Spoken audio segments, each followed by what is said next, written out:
سب سے بڑی سلطنت برطانیہ ایک وقت میں دنیا کے 26% حصے پر پھیلی ہوئی تھی، لیکن یہ سلطنت بکھری ہوئی تھی اور اس کے بہت سے علاقے ایک دوسرے سے جدا تھے۔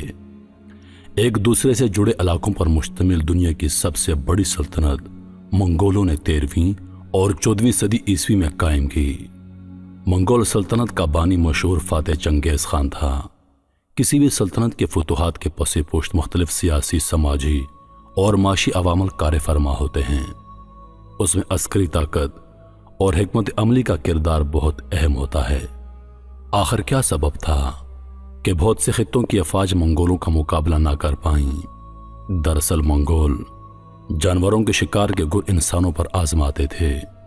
منگول خانہ بدوش تھے اور ایشیا کے ان وسیع گھاس کے میدانوں میں رہتے تھے جہاں تیز ہوائیں چلتی ہیں اور سرما شدید ہوتا ہے۔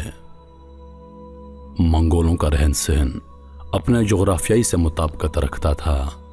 آس پاس کی دیگر خانہ بدوشوں کی طرح وہ بھی مویشی پالتے تھے تاکہ اپنی غذائی ضروریات پوری کر سکیں۔ ان میں بھیڑ، بکریاں، اونٹ اور یاک شامل تھے۔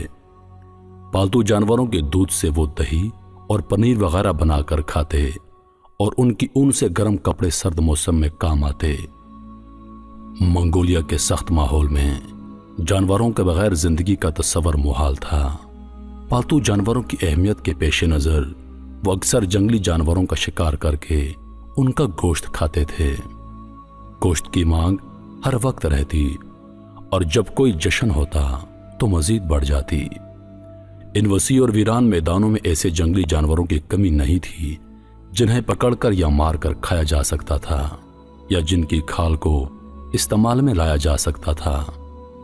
عہد وسطیٰ میں شکار ہونے والے ان جانوروں میں ہارنس، ہرن، چکارا، خوک، جنگلی بیل، مارموت، بھیڑیا، لومڑی، خرگوش، جنگلی گدھا، سائبریائی چیتا، شیر اور جنگلی پرندے شامل تھے۔ منگول گوشت کو بھون کر کھانے کے بجائے ابال کر کھانا پسند کرتے تھے۔ سوکھا ہوا گوشت سفر کرنے اور محاذ جنگ میں شریک ہونے والے اپنے ساتھ رکھتے کیونکہ یہ جلد خراب نہیں ہوتا تھا۔ اس دور میں شکار کرنے کے لیے 2 ہنر لازمی تھے، گھڑ سواری اور تیر اندازی۔ منگول ان دونوں میں ماہر تھے۔ منگول چھوٹی عمر میں ہی گھڑ سواری اور تیر اندازی سیکھ لیتے۔ ان فنون میں شکار کی روایت مزید نکھار لاتی اور اسی سے منگولوں کو جنگ اور اس کی حکمت عملی کی تربیت ملتی۔ منگول سردیوں میں کم از کم 1 ماہ کے لیے اور زیادہ سے زیادہ 3 ماہ کے لیے اکٹھے شکار کھیلتے۔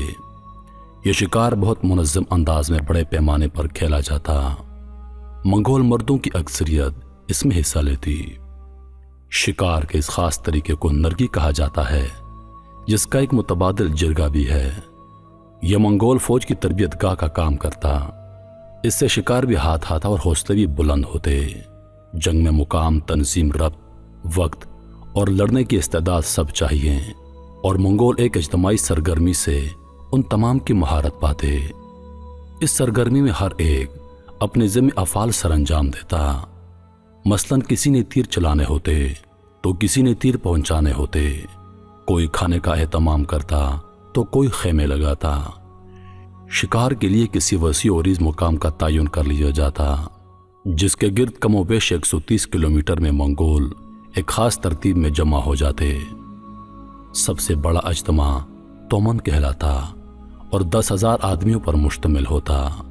ان کے جھنڈے مختلف مقامات پر گاڑے جاتے۔ سینکڑوں میل دور اختتامی مقام کا تعین بھی کر دیا جاتا۔ سربراہ کا اشارہ ملنے پر مسلح شرکاء آگے بڑھنے لگتے اور گھیرا تنگ کرتے جاتے۔ سامنے آنے والے جنگلی جانور بھاگ کھڑے ہوتے۔ اگلے چند ہفتوں میں گھیرا تنگ ہو جاتا اور ایک چھوٹے علاقے پر زیادہ جانور جمع ہو جاتے۔ اس طرح جانوروں کو مارنا آسان ہو جاتا۔ اس سارے عمل میں پوری کوشش ہوتی کہ کوئی جانور باہر نہ نکلے۔ اس مقصد کے لیے گھڑ سوار شفٹوں میں کام کرتے اور لمحہ بھر بھی کوئی بے خبر نہ ہوتا۔ اگر کہیں سے کوئی جانور حصار توڑ کر بھاگ نکلتا تو کوتاہی کرنے والے کو سخت سزا دی جاتی۔ جب گھیرا انتہا کو پہنچ جاتا اور جانوروں کی نشاندہی ہو جاتی تو پہلا تیر منگولوں کا خان چلاتا۔ کسی دوسرے کے تیر چلانے کا مطلب اس کی موت ہو سکتا تھا۔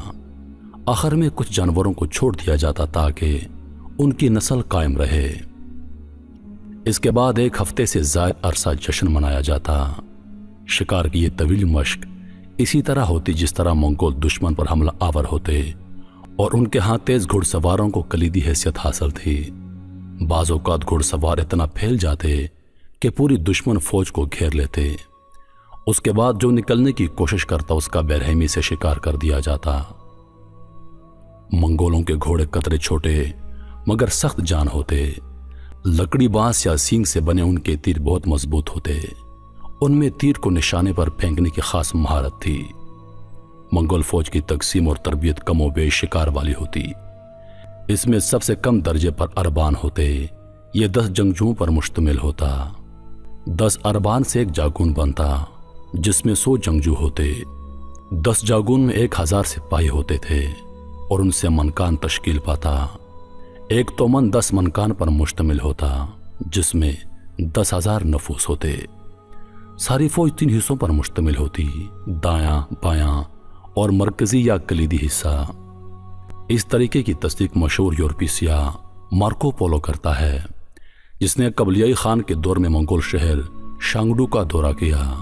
مارکو پولو بتاتا ہے، جب تاتاری منگول شہزادہ جنگ کے لیے جاتا وہ اپنے 1 لاکھ گھڑ سوار لے جاتا، لیکن ہر 10، 100 ہزار اور 10,000 پر ایک آفیسر تعینات کرتا تاکہ اس کے احکامات صرف 10 افراد کو دینے کی ضرورت پیش آئے۔ ان 10 کو اگلے 10 کو، اور اسی طرح کسی کو 10 سے زیادہ افراد کو احکامات دینے کی ضرورت پیش نہ آتی۔ ہر کوئی اپنے آفیسر کو جواب دہ ہوتا۔ نظم و ضبط کا یہ نظام شاندار تھا کیونکہ یہ لوگ اپنے سرداروں کے بہت فرما بردار تھے۔